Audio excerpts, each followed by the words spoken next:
You old son sun. Good morning, heartache. Thought I lost you last night. I tossed and I turned to the break of dawn. Good morning, heartache. What's new? What y'all know about that Billie Holiday? Jackie Wilson, to be loved, oh what a feeling, to be loved.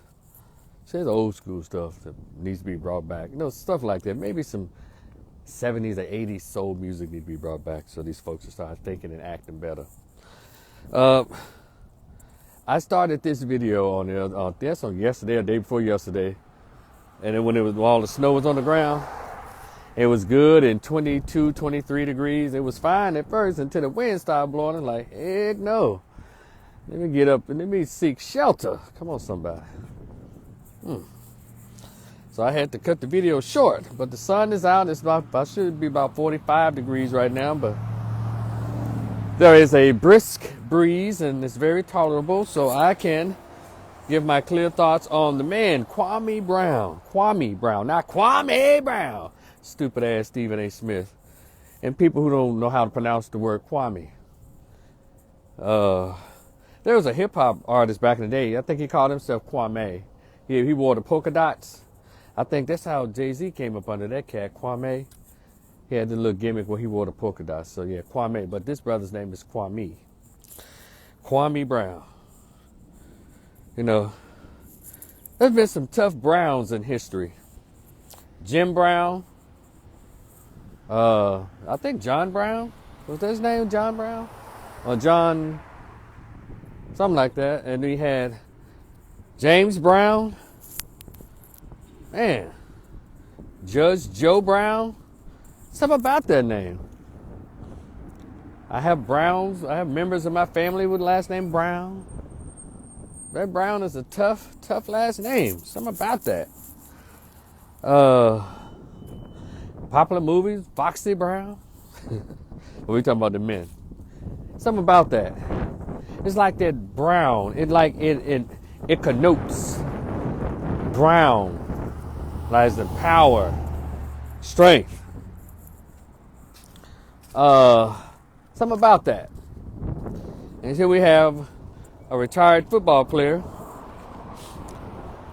who was the #1 draft pick in 2001 when he was 18 years old, right out of high school, celebrated. He was drafted to the Washington Wizards. See, this is stuff I learned recently because I'm not into sports. I don't know anything about this stuff, but if I'm hearing the brother's story, it was quite amazing. And he tells his story so well on his posts. Go back, he was on Facebook for the longest time.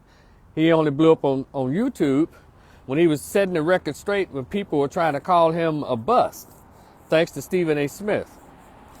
But you can go to his YouTube channel and find out everything you want to know about Kwame Brown, because he really speaks from a humble and honest perspective. You know, he good in country. You know, from Brownsville, Brownsville, Georgia, and Brunswick, I'm sorry. He good in country. And but he has a wisdom beyond his years. And when I hear him speak, when he's speaking that truth, he sounds like Dr. John Henry Clark. He sounds like Dr. Amos Wilson. He sounds like Dr. Jawanza Kunjufu. He sounds like Dr. Francis Cress Welsing. He sounds like Dr. Ben Yakahanan. When he speaks, he sounds like Dr. Claude Anderson. When that brother speaks, now again, he's a country boy, poor, raised, come out of Brunswick, Georgia, with a single mom. You know, he talks about him coming in the lunch line, in the cheese line, food, like a lot of us, free lunch program. He talks about all of that. And everything he talks about, he speaks from a perspective that I think a lot of us in our private quarters agree with. And so the title of this is Kwame Brown. He seems to be on everybody's lips. Now again, none of us ever knew about him until these people, these different entities want to attack him.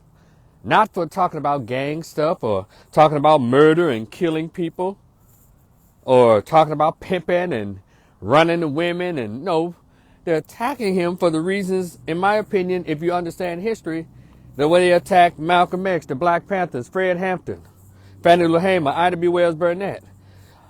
They're attacking him because he sounds like he's trying to set black people, show them the way to freedom. In this case, mental freedom. He talks about things and it makes me wonder. I said, what books has this dude been reading? Or what lecturers or scholars has he been paying attention to? Because for someone who plays basketball and he's not in the era of a Jim Brown or Lou Alcindor, or they call him, what's the cat's name now? Damn, we were just talking about him, but he's not the same dude anymore. Kareem Abdul-Jabbar, when he was Lou Alcindor. He was a little cooler then. Now he's a balled-off puppet, in my opinion. When he speaks, you can hear the roar and the thunder of his voice, like our scholars. Kwame Ture. Y'all remember that cat? Kwame Ture. Or Kwame, yeah.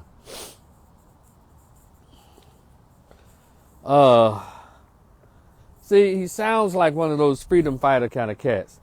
Let me tell y'all something about white supremacy and how the devil works. They know who is who. Like, you know how a lot of these rappers still survive, but they're always on Tupac and how he spoke and what he spoke about? Well, Kwame speaks like that as a retired basketball player. He talks about, first, he started off by getting people off his ass.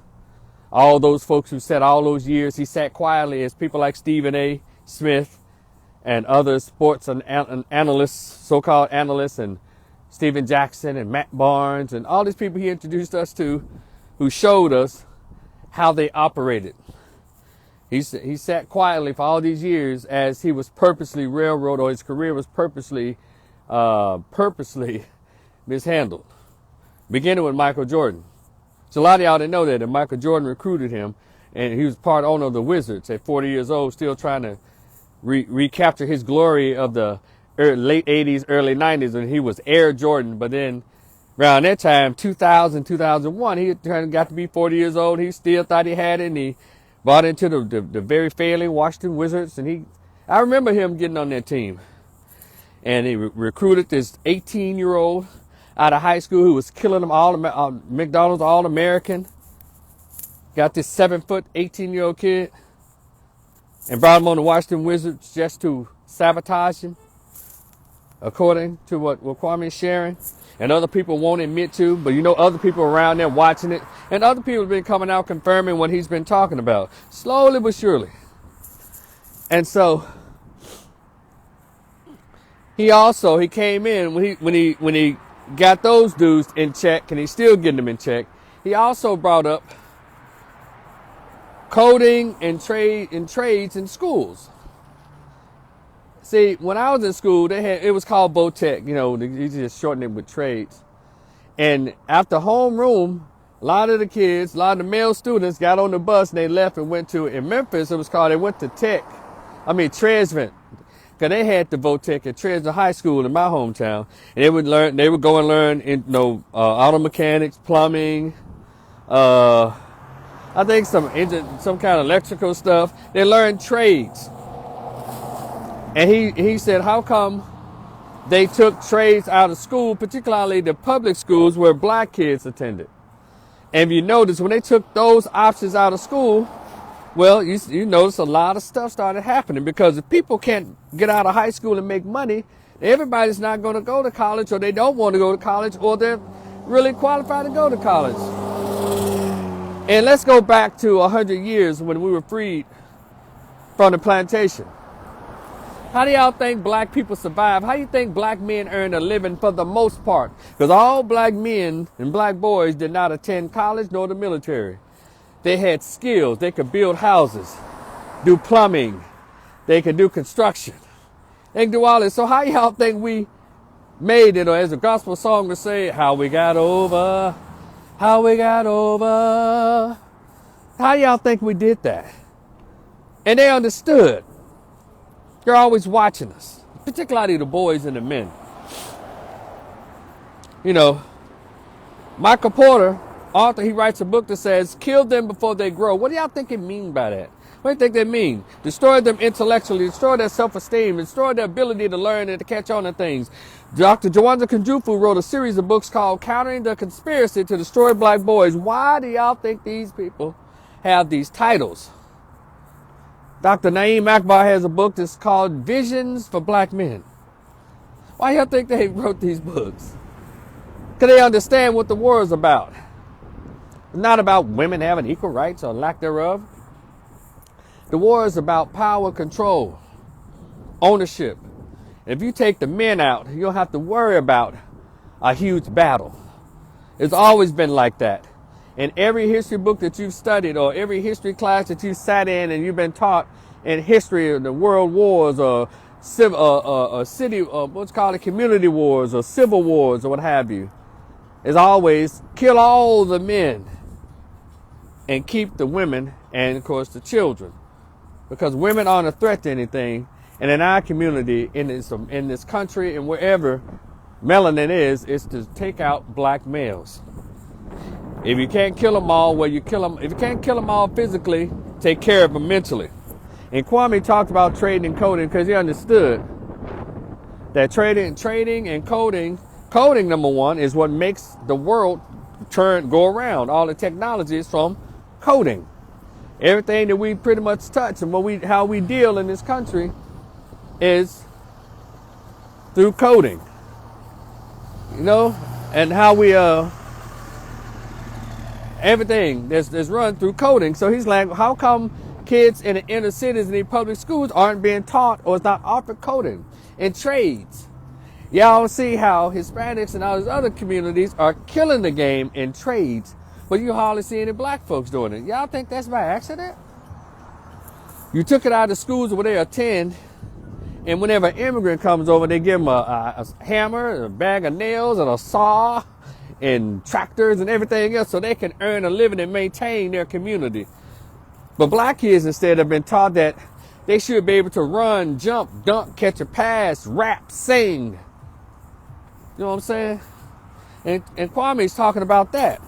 Then Kwame also has a particular insight, like the ancestors, like the scholars, when it comes to the black male image. When he talks about, he just says, isn't it weird when you see heterosexual boys wearing dresses? We're not Scottish.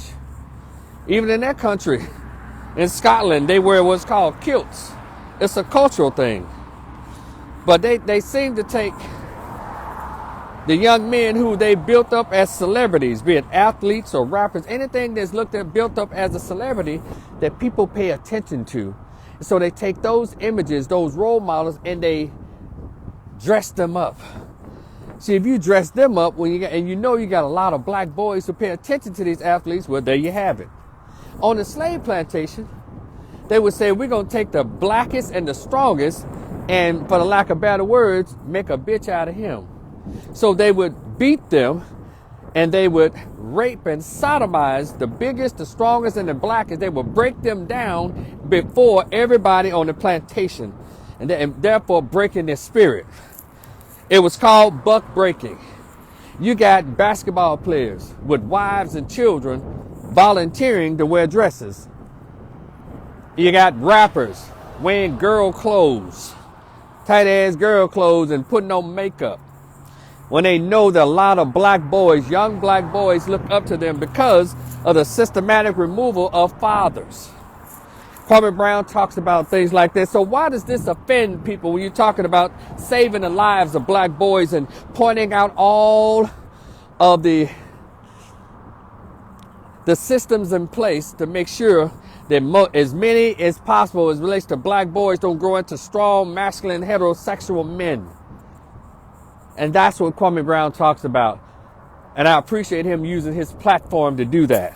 Because we don't have enough, if we have any other than him, dare use their popularized, celebritized platforms that millions of people pay attention to, especially black children pay attention to say things like this. A lot of them just keep silent. And they just act like a bunch of, trained SEALs on their jobs. Well, Kwame referred to as the they're being held hostage by a company policy. He uses what I call language that is familiar to today's terms. Back in the day, the scholars used other names like gatekeepers, you know.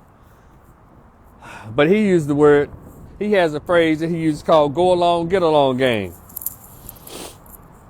Meaning they are the gatekeepers of the day. If you don't belong to a particular group, they ostracize you. Now again, this all he ever talks about is how can we keep black boys alive and get them to be adulthood and get them jobs, get them trading and coding, get them educated. Who would be upset about that? Well, it seems like whenever he expresses his thoughts about things that are obviously hurting the black community, particularly the boys, people get upset. Now he's very kind and very giving and very generous as it relates to black girls and black females too, but it's something about when he uses his platform to celebrate and promote and encourage black boys to be better than they are. That offends people.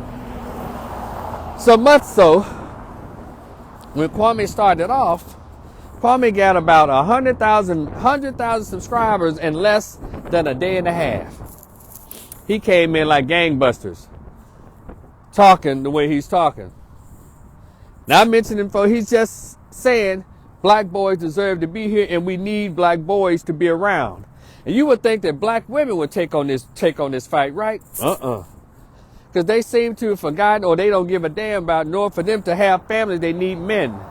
But they seem to think that they can divest or swirl their way into, well, we're seeing how this is working out for them. So instead of investing in their own men, their own male children, they've been instructed to invest in their girls. And so these girls grow up with all of the benefits, all of the support, but then they get to be 25 to 35 years old wondering why I can't find a husband. Well, if you don't support the boys, well, all you're going to have is a bunch of overgrown, underdeveloped males that you then turn around and say, wow, the men, and they so immature. But y'all, the very group of women, this feminist, independent, strong, I don't need a man, women, y'all didn't even invest in your boys. You didn't invest in your boys enough to get them fathers.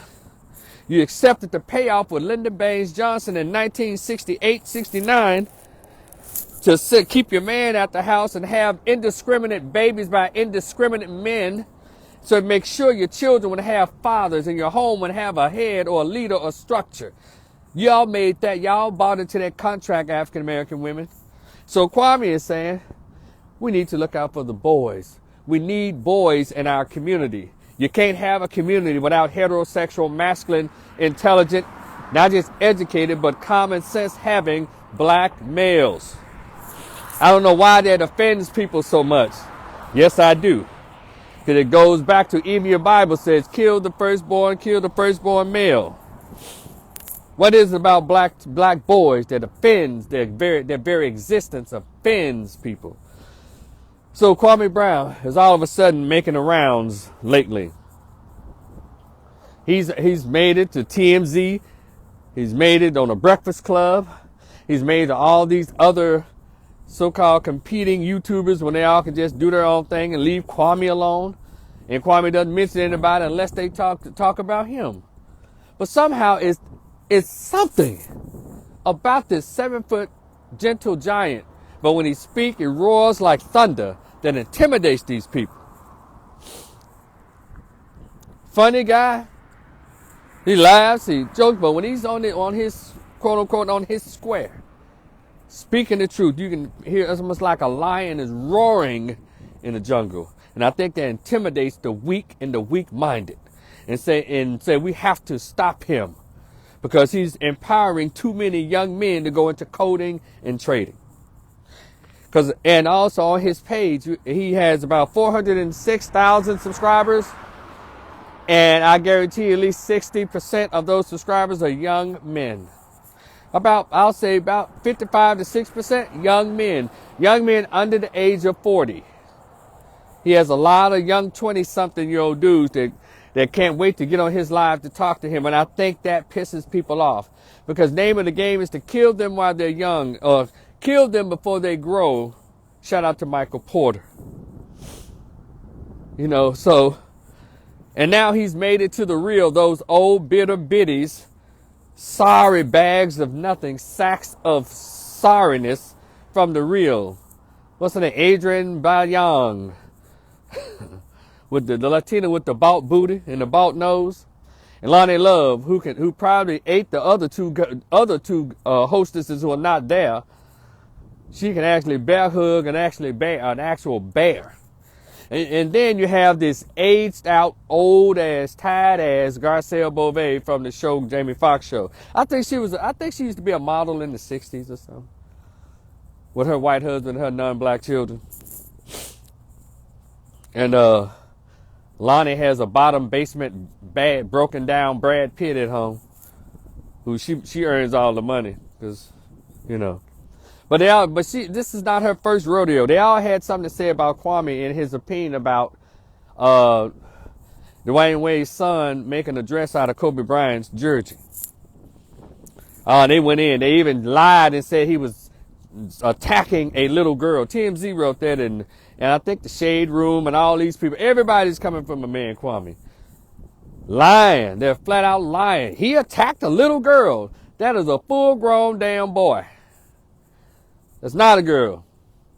And he didn't attack a child. If you go and look at his video, and everybody's playing the clip, he said, I'm talking to the man, Dwayne Wade. And obviously his woman, I call it his husband, is running that family. Gabe Unified, or Gabe Union, whatever the hell his name is. Running the goddamn house. I wonder if Gabrielle Union gonna turn her daughter into a boy the way she encouraged Dwayne Wade's son to be a girl. I'm curious to see if the shady baby is gonna be a shady yes hunty dude. No, I've always wondered. That Hollywood is something else, isn't it? That liberal democratic shit is something else. So everybody want to act like he's done something to somebody he hasn't. And one thing he's always said, I'm not talking about basketball, I'm talking about real life. But so since they don't want to have the real conversation about coding and trading and black boys, the survival of black boys, they all want to talk about basketball. He's like, I ain't played basketball goddamn in 10 goddamn years. So talk to me about the real issues. They can't, because they're under company policy.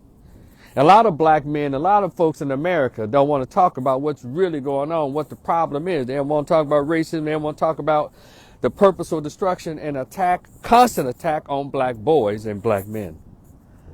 So that's what he used his platform for. So that's what I'm saying. Why is everybody so upset with this guy who's not a rapper?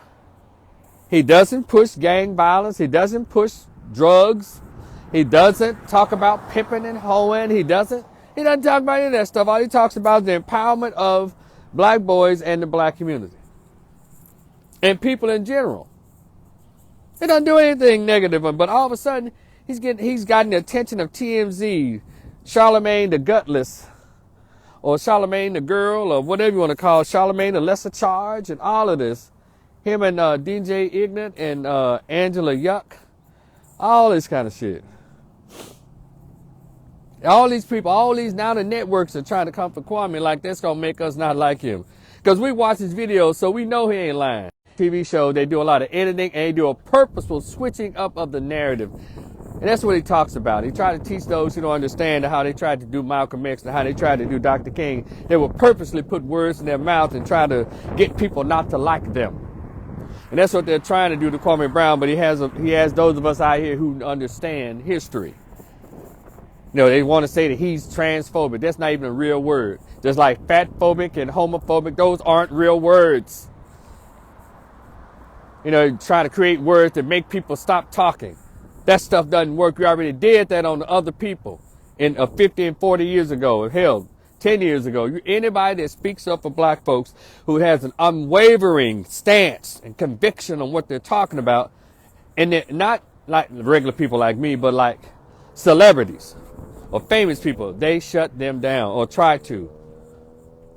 And that's what they're trying to do to Kwame. But luckily, he's not a celebrity. He's a regular dude.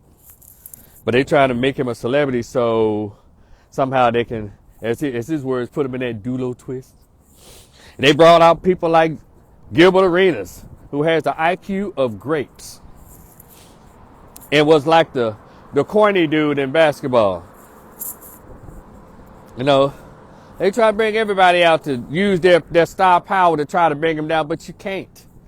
Because a lot of us will literally kick your ass about this dude. So you can't.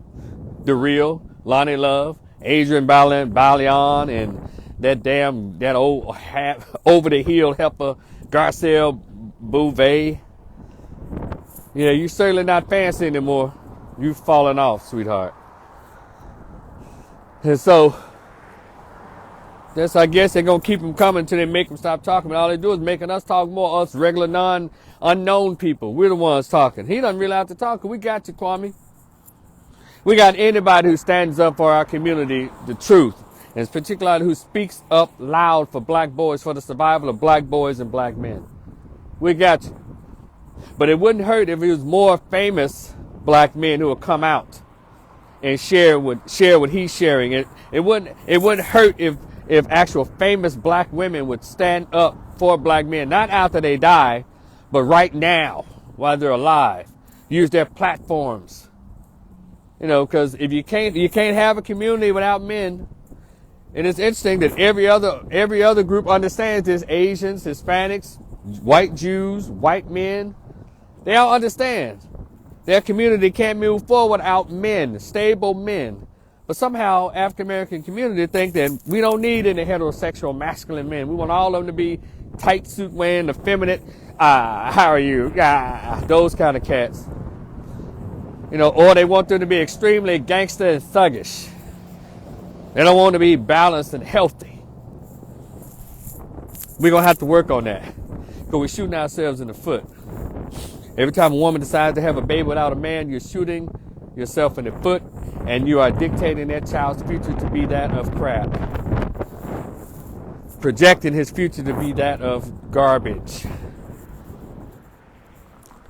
So, Kwame speaks about, you know, images. He tries to get you to see, you know, exactly how this thing works. You know, how YouTube works. Because there are a lot of people who are actually saying some horrible things, doing some disgusting things, but their channels are not bothered. But he's also sharing with us, if you pay attention to his channel, and I had no idea, because I have a YouTube channel, Rico the Opinionist. This will be on it. Hit your boy on that Cash App too, by the way, and that PayPal. That there's a company that you can sign with on YouTube that'll make sure that your channel, now you have to get a percentage of what you make. See, I never knew this. I wondered, I said, how are these people going viral? And how do they get all these subscribers? They sign a contract with a company that has, it's like a contractor with YouTube, and they sign on with them and they give a percentage of their earnings to this company, so they don't have to worry about their ads being limited or their YouTube channel being messed with, or if someone tries to use their content, they can go and flag their pages. They have they sign with the company. I had no idea. Because Kwame Brown has done something that's probably upset the apple cart of YouTube. He came on YouTube, got over 400,000 subscribers. One thing I've never heard him do is say, hit that like button, or hit that Cash App or Super Chat. He's never done that. He just get on and just start talking. I remember the first day, he was just talking. And all of a sudden, people were just sending him money. Like, damn. They were 20s, 50s, 100s, 10s, 5s, $3.99, just sending. And he never said a word. He was just on there just talking. And he never says, hit that like button, share. Now, he probably, and recently he might have said, he probably said it in passing here and there, but you know, you go to some YouTube channels, you can't hardly listen to it, you can't hardly watch them. All right, y'all hit that chat, Cash App, hit that Super Chat. You know, they say it all day long. I mean, all during the damn broadcast. That's why I tend to watch I tend to watch the replays. I don't watch too many people while they're on live because I get tired of all of that. Hold on, if y'all don't hit that Cash App, I'm finna play this song. I can't do that. I'll just catch the replay and fast forward through all the shenanigans and get to the topic or get to the phone calls. You know, and speaking of which, you know, he doesn't. So there's a purity there. There is a purity about that brother. Do I agree with everything he says? Of course not. But I agree with a large percentage.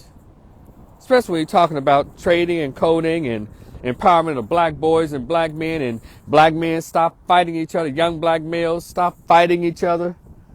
No, he uses his voice in a way that really inspires and helps these young brothers out here.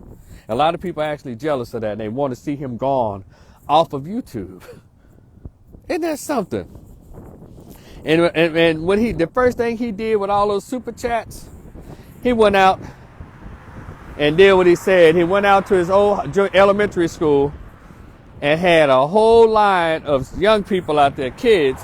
He bought them tennis shoes and got them haircuts. And he has more stuff in plan. He's still networking with people to do more giveaways, give back. That's how you use your celebrity. And he's also using his voice on some other topics out there. And how come our other celebrities can't use their voices for stuff like that, for change in the inner cities? They don't do it because they're under, as he said, company policy. Or they used to say back in the day, part of the gatekeepers. Or they've been signed into silence. Or they have to do some of these rituals in order to stay on. You know, some of these, y'all know what we're talking about. Y'all hear all over YouTube when they talk about these gay rituals and all other stuff. Some of them have to do all that. Some of them have done it in order to be in there. You know, he's, so I was like, why are people so mad at this dude?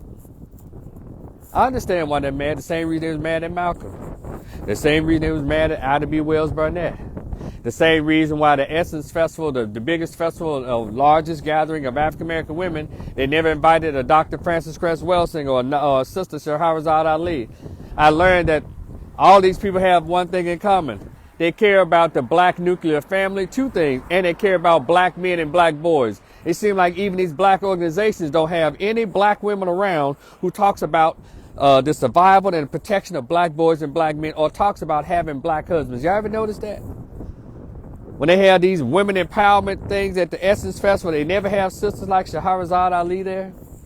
When Dr. Frances Cress Welsing was alive, they never have had her there. They always have all these religious chicks there.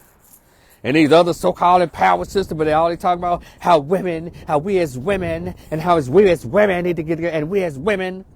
They'll never say how we can protect our boys and our girls and get our husbands. They never have conferences like that. You know, they have Tamika Mallory little ass up in there talking about all this so-called fake ass pro-black stands going on.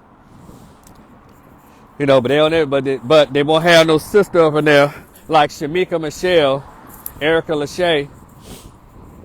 You know, a lot of sisters who talk about the empowerment of not only the sisters but the black family with black husbands.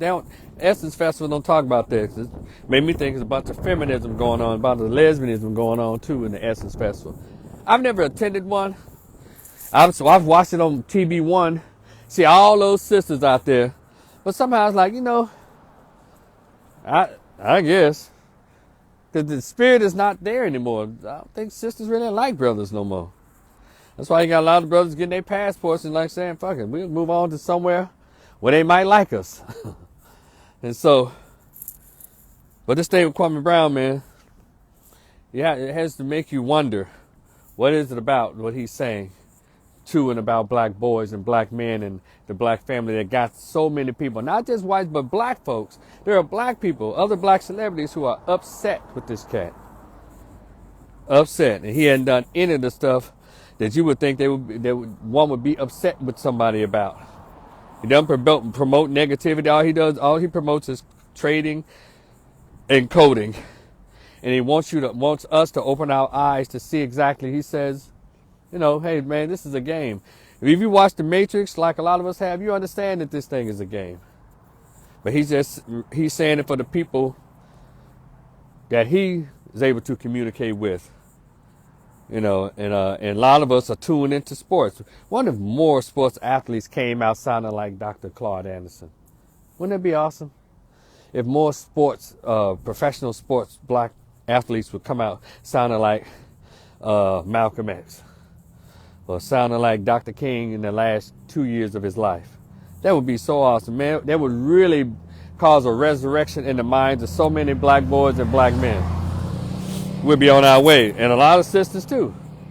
They see these black men cleaning themselves up and these black boys decide not to rap and then throw a football and dunk a basketball, but get into the books and understand how we can use politics to actually get to come up as a group.